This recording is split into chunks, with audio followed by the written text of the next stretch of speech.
Hello, Namaskar and Adab to all my friends from your friend astrologer and guide Irfan once more with you from your very own channel Astro Assurance. When we go deeper and deeper into Vedic astrology, into Jyotish, we see that there are a number of factors which add or help or support how we look at different possibilities and different predictions that we can make. And one of the factors or the important factors is the divisional charts, and hence it's important and it is also advised that look at your D1 first, the Lagna chart, but also validate those results from the D9. Now the way I look at it from my experiences and what I have learned is the D1 chart, the Lagna chart, is a horoscope or a chart more of possibilities, what is possible. But the D9 chart, the Navamsa chart, or called the Navamsa also by some, is a chart or horoscope more of probabilities, what is more probable. So D1, the Lagna chart, is more about possibilities, the D9 is more about probabilities, what may be probable. However, a number of charts have been also given to us for different areas of our life, and one of the charts, important charts for a career, is the D10 chart or the Shastiamsa chart. But we also have one of the most critical charts, which for example Parashar himself has recommended, though to be used with more care, is the D60 chart, the Shastiamsa chart. Now I could have talked about the Shastiamsa much earlier, like we have discussed the Karakamsa chart, we have discussed the Dashamsa chart and so many other charts including the Navamsa. Why I have kept the D60 chart or the Shastiamsa chart so late? Almost I've been making YouTube videos for more than 2.5 years, but only now, is that I wanted to lay enough foundation of different placements, meaning of different signs, different aspects, yoga, doshas, and only when you are deep enough into astrology, into understanding Vedic astrology, should you even touch the D60 chart, because this is a very fine dissemination of your Lagna chart. But the meanings of this can be many, very varied also. And if you look into the D60 chart with more care, you may find that this is a very karmic chart. Now some people look at it as a chart based on your previous birth's karma or carry forward of your previous birth, and that's how it relates to karma. I don't look at karma as only related to your previous birth.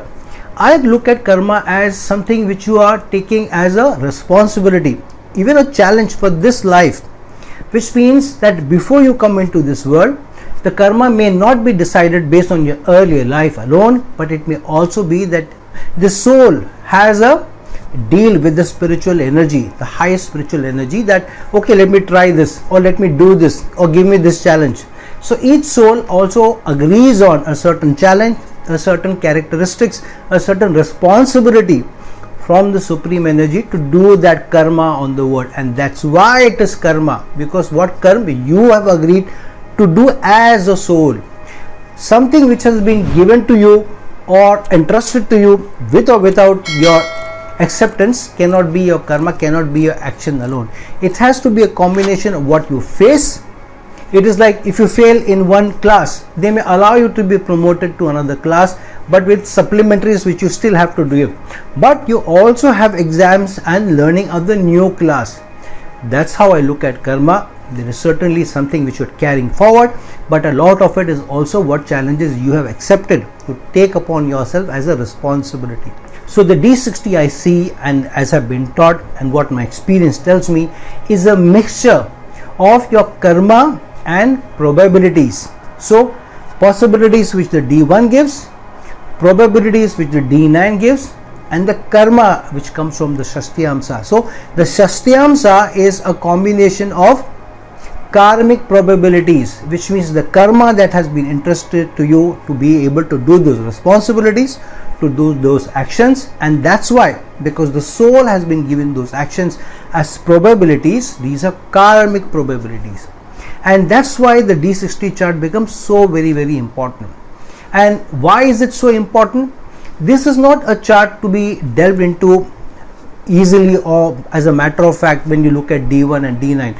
This has to be looked at only when you are not very sure what the Navamsa is throwing at you. Why I am saying only when? Because we are not very sure of our D60 charts because of our birth timings. Why is it so? We know that our ascendant changes every 2 hours. So if you're born in one ascendant, after 2 hours when you check, you will be born in, or a person may be born in another ascendant. So from one person to the other, if the difference is 2.5 hours, 2 hours or more, the person will be born, the second person will be born in the next ascendant. Why is it so? The reason being is that the zodiac changes or moves 30 degrees every 120 minutes. How many minutes are in 2 hours? 120 minutes in 2 hours. Which means if you are changing ascendant every 2 hours, which means 30 degrees are being changed every 120 minutes. Which means that 1 degree changes every 4 minutes.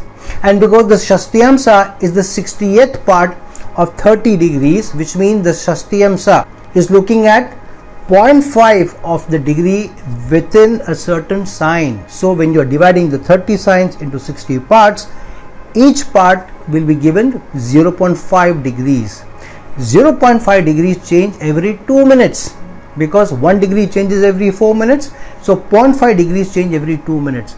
So if you are not absolutely sure of your birth timing to the last minute, if possible to the last few seconds, then you cannot be sure of the D60 chart, the Shastiamsa chart, and that's why you should not be looked at so strongly as Shastiamsa chart to predict certain probabilities in life. This has to be used more sparingly. But I will also give you a technique which you can use to be able to look at Shastiamsa when you are a little confused about the Navmansh probabilities that it is throwing up.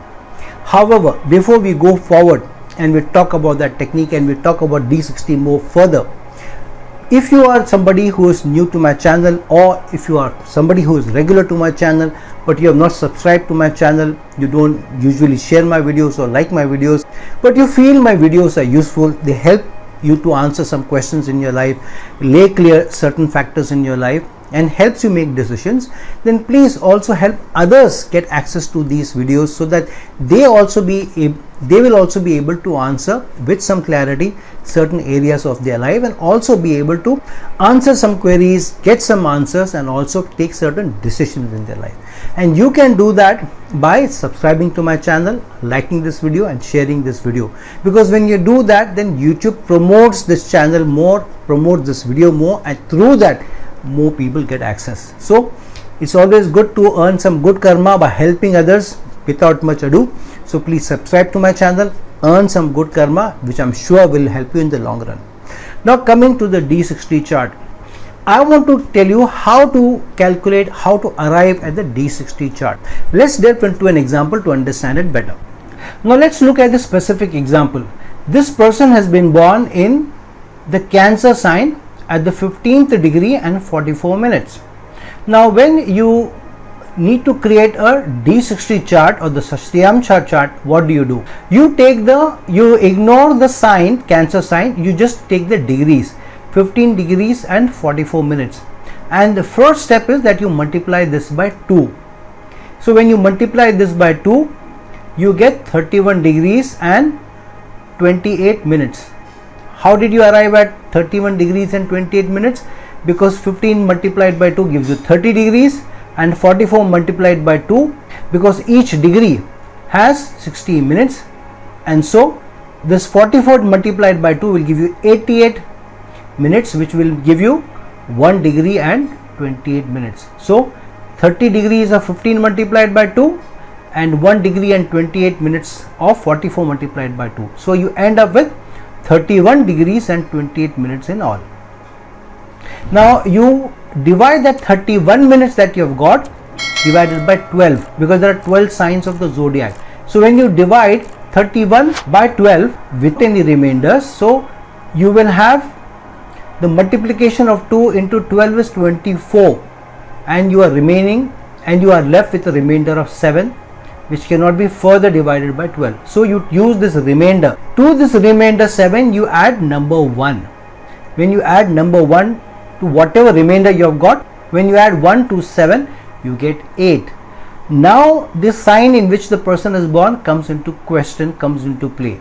You look at the 8th sign from the Cancer sign. So if you look at the 8th sign from the Cancer sign, starting with Cancer, you get Cancer, Leo, Virgo, Libra, Scorpio, Sagittarius, Capricorn and Aquarius. So the 8th sign from the Cancer sign is the Aquarius sign. So this person, when you look at the Shastiamsa of this person, you will get the Aquarius sign by virtue of first multiplying the 15 degrees and the 44 minutes by 2, then dividing it by 12, coming up with a whole number, using the remainder by adding 1 to it, and the final number that you get in this example of 8, we see the 8th sign from the Cancer sign and we arrive at the Aquarius sign. So Aquarius sign will be the Shastiamsa. So now when we have the Aquarius sign for this person as the Shastiamsa chart, let's look at the Shastiamsa itself. Now this is the Shastiamsa of the person. From this Shastiamsa you will find that as we have arrived at the Aquarius Lagna, you find that Sun is in the Lagna while ruling the 7th house. Rahu and Saturn are in the Pisces sign in the 2nd house. Mercury is in the 3rd house in the Aries sign. Venus is in the 6th house in Cancer. Ketu is in the 8th house in Virgo. Jupiter is retrograde along with Moon and Mars in the 9th house in the sign of Libra. Now what do we make out of this? We see that the Bhrigu Bindu of this person is in the 5th house. So when the Bhrigu Bindu is in the 5th house in the sign of Gemini, that is an important placement.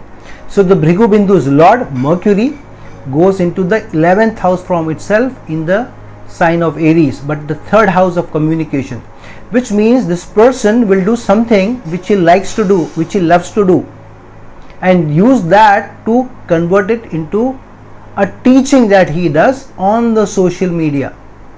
Now this is the person who I know, who is also into the occult sciences, into the occult arts.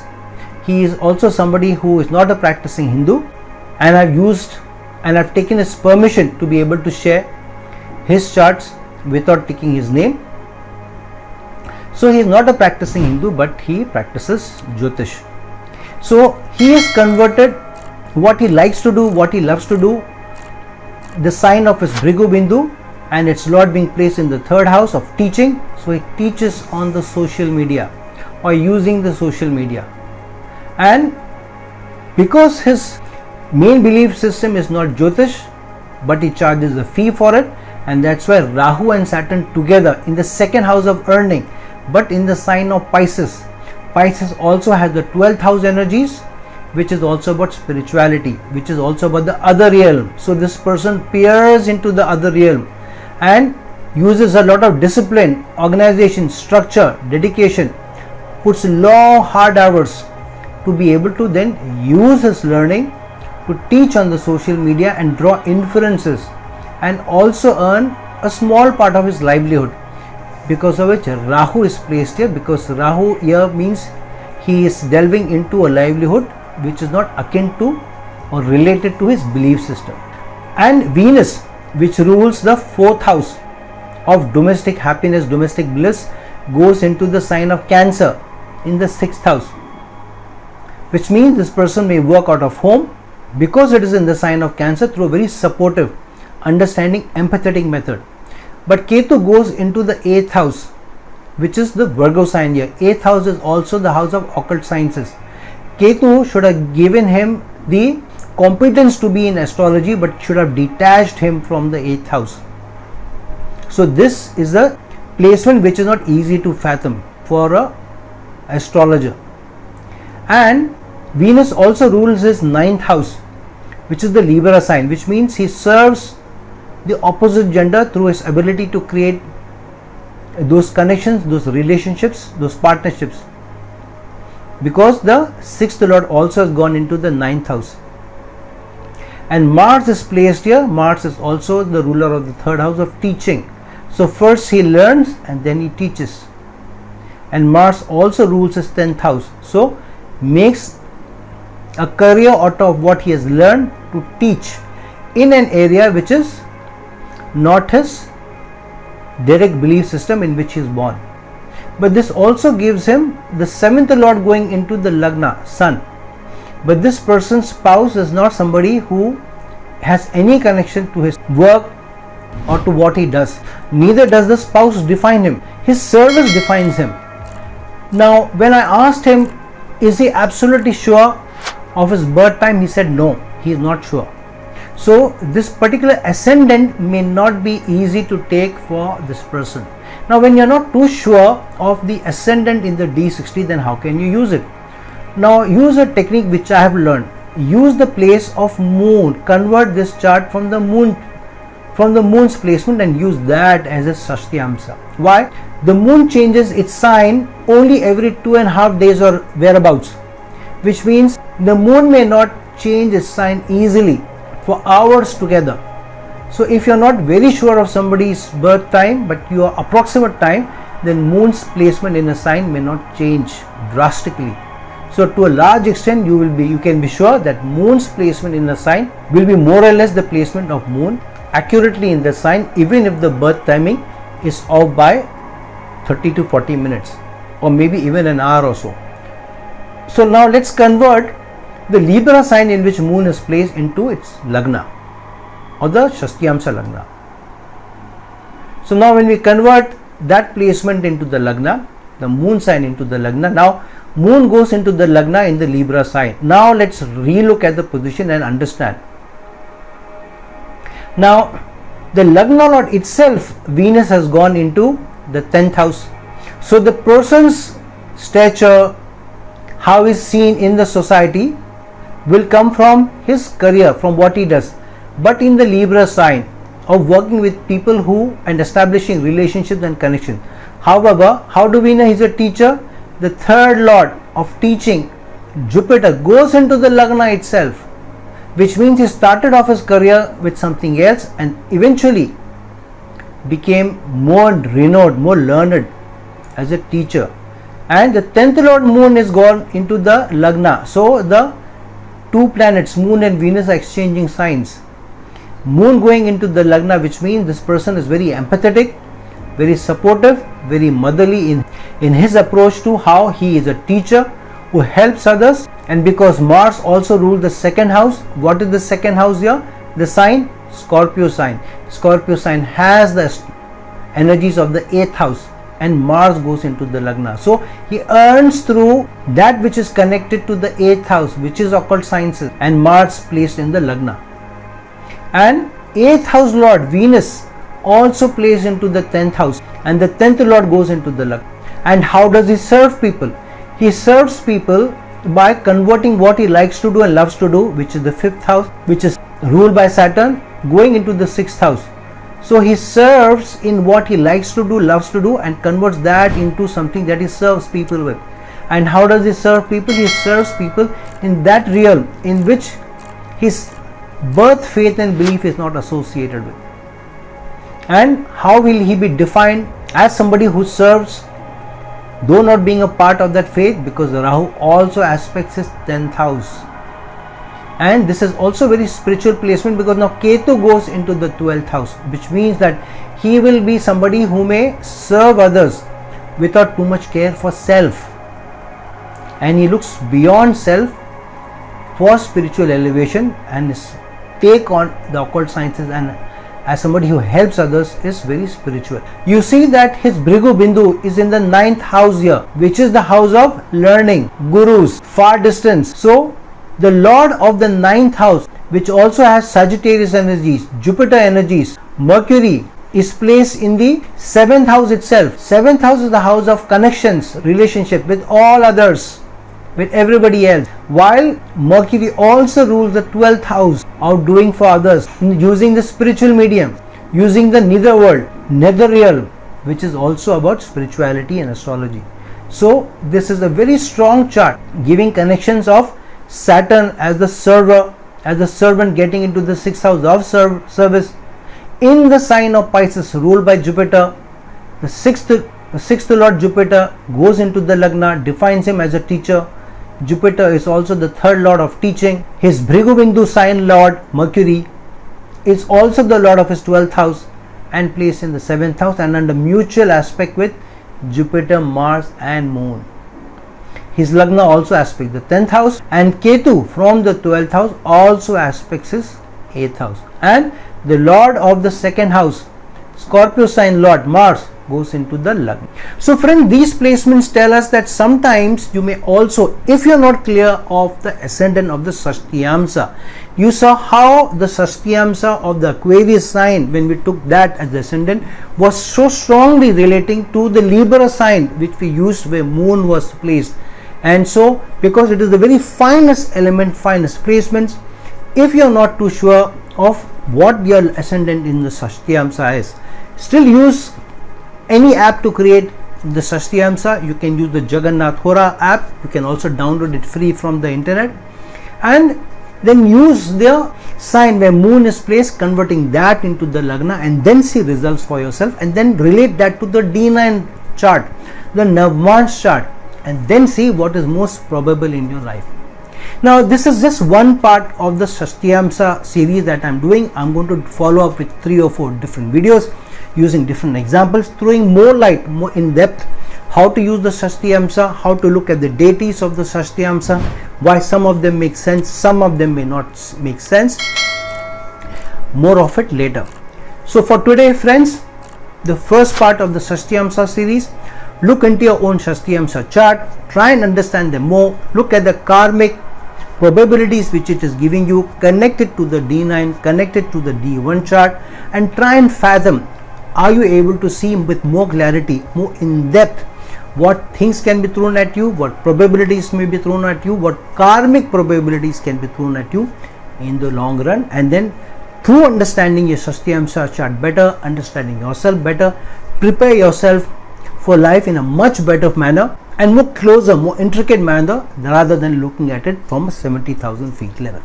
So friends, like this video, share this video, and if you're looking for a personal consultation from me, please reach out to me at the links given below. Till some other time with some other video, this is your friend astrologer and guide Irfan signing off. Ciao.